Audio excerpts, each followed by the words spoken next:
देश के कई इलाकों में बारिश की वजह से बाढ़ और सैलाब आया हुआ है, लेकिन आज इस देश में मौजूद कई लोगों ने सियासी भूकंप के झटके भी महसूस किए और ये भूकंप उत्तर प्रदेश के मुख्यमंत्री योगी आदित्यनाथ के एक विस्फोटक बयान की वजह से आया।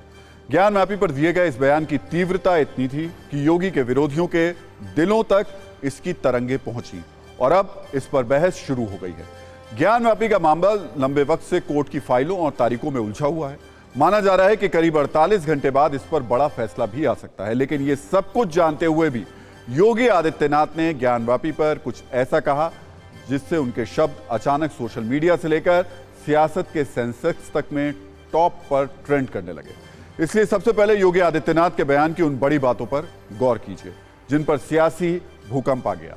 योगी ने पहली बार बात कही और बड़ी बात जो कही, अगर ज्ञानव्यापी को मस्जिद कहेंगे तो विवाद तो होगा ही। योगी ने पूछा, आखिर मस्जिद के अंदर त्रिशूल क्या कर रहा है? योगी ने कहा, वहां ज्योतिर्लिंग है, देव प्रतिमाएं हैं, इसलिए ज्ञानव्यापी की दीवारें खुद चिल्ला चिल्ला कर क्या कह रही हैं। उन्होंने कहा कि मुस्लिम समाज आगे आए और कहे कि यह ऐतिहासिक गलती है। योगी ने यह सब कुछ न्यूज एजेंसी एएनआई को दिए इंटरव्यू में कहा और जैसे ही यह बयान ऑन एयर हुआ, कई लोग फायर हो गए। योगी के बयान का समर्थन और विरोध करने वालों का टकराव चल रहा है। ये राजनीतिक टक्कर आपको दिखाएंगे, लेकिन पहले ज्ञानव्यापी पर योगी की वो फायर ब्रांड रील देखिए जिसने आज सियासी आग को हवा देने का काम किया है। अगर हम उसको मस्जिद कहेंगे तो फिर विवाद होगा, हमें ज्ञानव्यापी बोल देना चाहिए। वो ज्ञानव्यापी है और माननीय न्यायालय में गया है, माननीय न्यायालय स्वयं देख लें। अगर वहाँ साक्ष्य हैं, भौतिक साक्ष्य हैं, शास्त्रीय प्रमाण होंगे, अन्य पुरातात्विक प्रमाण भी होंगे। ज्ञानव्यापी पर मुख्यमंत्री योगी आदित्यनाथ की इस जो हीट वेव है उसके बाद सियासत का तापमान बहुत तेजी से बढ़ा। योगी के बयान पर पक्ष और विपक्ष के तर्क आपस में टकराव बनकर चिंगारियां पैदा करने लगे। एक तरफ योगी आदित्यनाथ के बयान का स्वागत हुआ और यह कहा गया कि योगी ने बिना लाग लपेट के सब कुछ सीधे सीधे कह दिया, तो विपक्ष से तर्क आया कि खुद मुख्यमंत्री होकर ऐसे बयान देना सही नहीं है। योगी का समर्थन करने वालों का तर्क था कि सच सुनने में आखिर इतनी दिक्कत क्यों है। विपक्ष का जवाब था कि मामला कोर्ट में है, इसलिए ऐसी टिप्पणी नहीं करनी चाहिए। मुख्यमंत्री आखिर किस पर सवाल उठा रहे हैं और किसके लिए माहौल बना रहे हैं। पक्ष का कहना था कि जहां जहां नंदी और त्रिशूल होगा वहां मंदिर होना स्वाभाविक है। विपक्ष ने पूछ लिया, अगर संसद पर त्रिशूल बना दें तो क्या उसे भी मंदिर कहेंगे? योगी के बयान का समर्थन कुछ संतों ने भी किया और कहा कि 90% मस्जिदें मंदिरों पर बनी हैं। लेकिन विपक्ष का कहना था कि अब जांच में ही साफ होगा कि ज्ञानव्यापी असल में है क्या। हालांकि कोर्ट का फैसला क्या होगा, इस पर राजनीतिक पंडित अपने अपने तर्कों के हिसाब से भविष्यवाणी कर रहे हैं, लेकिन ज्ञानव्यापी पर योगी के तीखे तेवर आज बहुत से लोगों को चुभे और इस पर पक्ष विपक्ष की प्रतिक्रियाएं भी आईं। हमने आपके लिए बयानों से भरी एक रील भी तैयार की।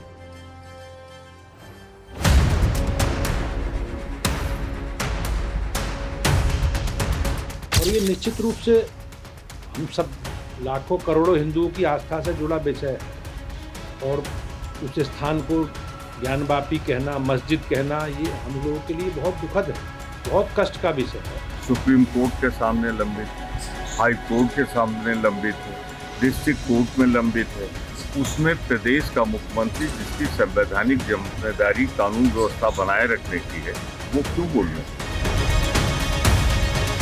आप मुख्यमंत्री है, कानून को फॉलो करिए। आप कानून को फॉलो नहीं करना चाह रहे, वो मुसलमानों पर प्रेशर डालना चाह रहे, दबाव डालना चाह रहे हैं। जिस जगह पर 400 साल से मस्जिद है, आप वहां पर दबाना चाहते हैं। ये सिर्फ इनकी कम्युनल पॉलिटिक्स का एक हिस्सा है। फिर क्या कहें उसे? मंदिर कहें? अगर 350 साल से वहाँ नमाज हो रही है तो मस्जिद नहीं कहेंगे तो क्या कहेंगे? जब चीज़ें स्पष्ट हो गई हैं तो कि वहाँ के ऊपर हमारा मंदिर है, मंदिर था, तो अब उसको अगर मस्जिद कहा जाएगा तो निश्चित रूप से विवाद का विषय है। एक योगी को या एक साधु को आप सीएम बनाएंगे तो उसके परिणाम यही निकलेंगे। बहुत बड़ी ऐतिहासिक भूल थी और वर्तमान समय में अगर उसको हम साक्षात रूप में देखते हैं तो ज्ञानव्यापी जो शब्द है वो संस्कृत भाषा का है, तो इसमें मस्जिद के ऊपर ये प्रयोग हो ही नहीं सकता है। मुख्यमंत्री जी का बयान उनकी गरिमा को शोभा नहीं देता है। मुख्यमंत्री जी को ऐसा बयान नहीं देना चाहिए। इसमें जो चिन्ह मिले हैं, त्रिशूल इत्यादि, वह बाबा विश्वनाथ के मंदिर का जो है तो पुख्ता प्रमाण है। इसके बाद अगर कोई उसको मस्जिद कहता है तो उसके ऊपर विधिक कार्रवाई होनी चाहिए।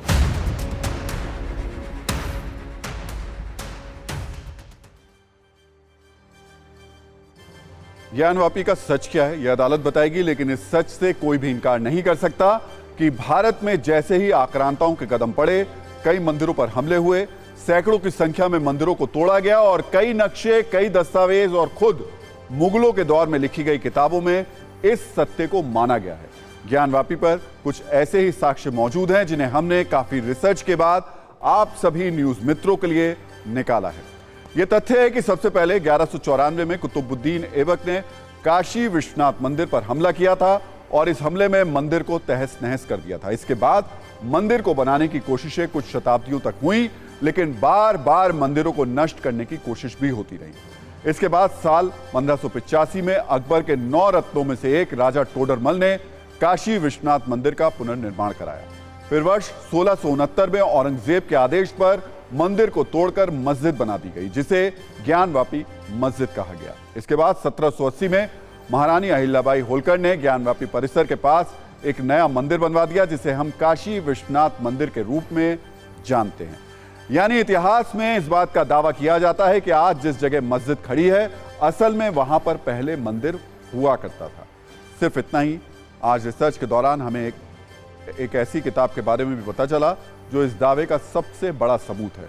हमें मसीर ए आलमगिरी नाम की वो किताब मिली जिसे औरंगजेब के करीबी बख्तावर खान के मुंशी साकी मुस्तैद खान ने लिखा था, जिसमें उन्होंने ये साफ साफ लिखा कि 18 अप्रैल 1669 के दिन बनारस में स्कूल और मंदिर गिराने का आदेश औरंगजेब की ओर से दिया गया और फिर 2 सितंबर 1669 को बनारस में विश्वनाथ का मंदिर गिरा दिया गया।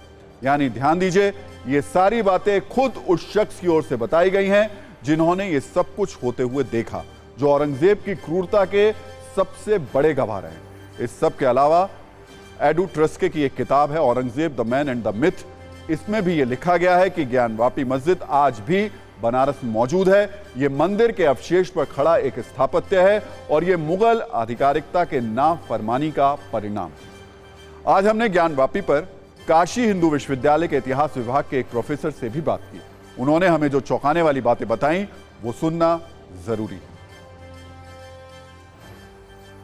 देखिए, वर्तमान में आप अगर उस मंदिर का दीदार करें, या मैं तो कहूँगा आज से लगभग 25-30 वर्ष पहले वहाँ गए होते तो आपको पूर्णतः स्पष्ट हो जाता कि वहाँ मंदिर को ही तोड़ करके मस्जिद बनाई गई है।